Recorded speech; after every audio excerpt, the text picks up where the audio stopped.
Iteka n'umunezero ntangere vyo gusubira kubana namwe banywanyi bacu muriko murabana natwe makuru n'ibiganiro vya misi yose tubandanya gushikiriza kuri ino mboneshakure yacu na yanyu Muhuza TV. Uyu mwanya tugiye kubagezako amakuru y'ibiriko biravugwa bigezweko ngaha mu gihugu c'u Burundi. Turaza kugaruka kuri vyinshi bigiye bitandukanye. Alain Guillaume Bunyoni, Desire Uwamahoro ndetse n'ibihejeje kubera mw'ibohero rikuru rya Gitega. Umunyororo umwe yapfuye. Igipolisi co mw'ibohero co kikamenyesha ko uyu ari umwe mu banyororo batatu bari bapfungiwe mu cumba c'ikosora. Impamvu bari bajanwe mu cumba c'ikosora nayo ukaza kuyumviriza mw'idonido y'ano makuru, nubwo hari amasoko atandukanye nayo avuga ko coba cateye urwo rupfu. Ntuze gucikwa muri ano makuru, ni vyinshi tubafitiye kuri iyi dosiye. Nako kandi hano muri ano makuru tuza kubabwira ko Martin Niteretse yatangaje ko bariko bararondera abanyegeje imfungurwa, kuko mu minsi iri imbere bazobibaka bakabiha abene gihugu. Ivyo akaba yabishikirije mu gihe hari umwene gihugu yarabajije Martin Niteretse igituma ibifungurwa murantunge ibiciro vy'ibifungurwa vyaduze gushika ku rugero rudasanzwe, nico leta iriko irakora ngo ibisubize hasi. Martin Niteretse akaba yamenyesheje ko bariko barondera abanyegeza imfungurwa, ko mbere mu minsi iri imbere bazobibaka bakabiha abene gihugu ku nguvu. Ivyo akaba yabitangaje mu kiganiro yagiranye n'abene gihugu nabo muri komine Ntahangwa kuri uyu wa mbere igenekerezo ya 15 Rusama uyu mwaka w'ibihumbi 2023. Vyinshi kuri no nkuru navyo mukaza kubikurikira mw'idonido. Aya n'ayandi ntuze gucikwa, fyonda sabone canke subscribe kuri Rotero wafyonda ko kugira ngo utoja ucikanwa n'amakuru n'ibiganiro tubandanye gushikiriza kuri no mbonesha kure uri mu bambere no Muhuza TV. Nkuhaye kaze mw'idonido y'ano makuru. Nkuko nari mpejeje kubibabwira mu mfunyafunyo, reka ano makuru yacu tuyatangure kuyarabana na Alain Guillaume Bunyoni, Colonel Desire Uwamahoro ndetse n'ibihejeje kubera mw'ibohero rikuru rya Gitega. Mu minsi iheze hari amakuru yatangajwe, benshi bamenye ikibanza Alain Guillaume Bunyoni apfungiwemwo mw'ibohero rikuru rya Ngozi ko cari ikibanza kigenewe aba VIP, cabamwo abantu 93, ariko kuri ubu kikaba kigenewe Alain Guillaume Bunyoni wenyene. Inyuma y'ayo makuru hari andi yashizwe ahabona yavuga ko mw'ibohero rikuru rya Gitega, inyuma y'ivyatangajwe kuri ico kibanza Alain Guillaume Bunyoni apfungiwemwo, hari andi makuru yaje avuga ko mw'ibohero rikuru rya Gitega naho baba batanguye gukoramwo amasuku, ariko ayo masuku akaba ari ayakorwa mu cumba nanone cari gipfungiwemwo abagirizwe gutembagaza ubutegetsi bwo mu mwaka w'ibihumbi 2015. Impamvu yatumye bakoramwo ayo masuku kandi banahavugurura nuko hari umucanwa wadutse muri iryo bohero, bituma ico kibanza nyene cangirika. Kuri ubu rero mw'ibohero rikuru rya Gitega ibara ryaguye.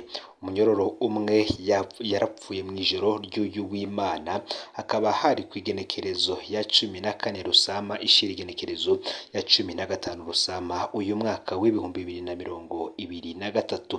Igipolisi co gishikiriza ko uyu yapfuye yoba ari umwe mu banyororo batatu bari bapfungiwe mu cumba c'ikosora kubera batera akajagari mw'ibohero. Abapolisi bakaba bamenyesha ko amatohoza yoba yatanguye. Tubibutse kandi ko iri bohero ari bohero ripfungiwemwo benshi mu bari begereye Alain Guillaume Bunyoni, harimwo na Colonel Desire Uwamahoro. Yavuzwe ko ari we yoba yaraburiye Alain Guillaume Bunyoni ko iwe hoba hagiye gusakwa, nawe aca arata arahunga. Inkuru ni nyinshi mu banyororo ndetse na benshi mu bakozi b'iryo bohero bavuga kuri aba banyororo batatu bari bapfungiwe aho nyene mu cumba c'ikosora.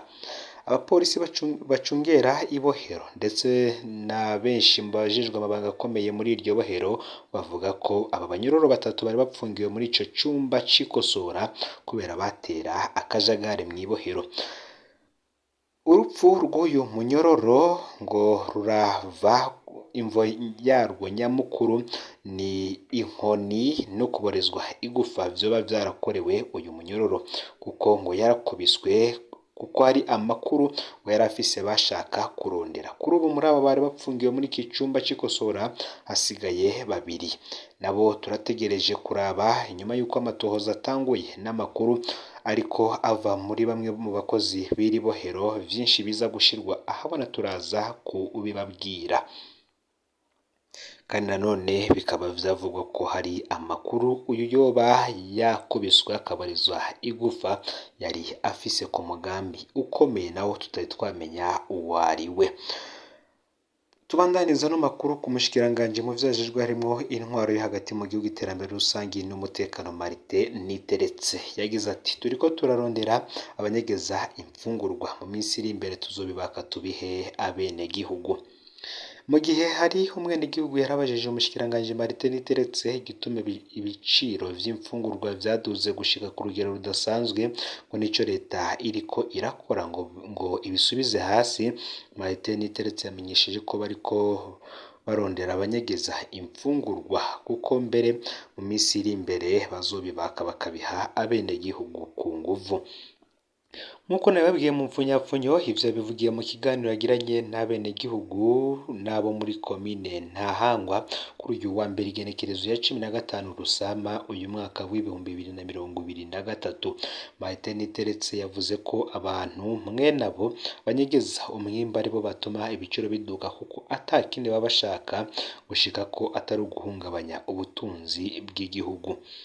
Kubwa Martin Niteretse ngo benabo bakwiye gutuzwa co kimwe n'abakomisiyoneri babo, abaka amahera y'imbuga, abataxivero, abavunjayi bo mu kinyegero, abaka amahera y'umutekano security ku badandaza bashoye ibidandazwa mu masoko, hamwe n'abaka amahera ya buji mu busho bw'inyamiramabi. Martin Niteretse amenyesha ko mu bushikiranganji arongoye bariko baratunganya ingene igurishwa ry'umwimbu rigiye kuzoza rirakorwa hagati y'intara.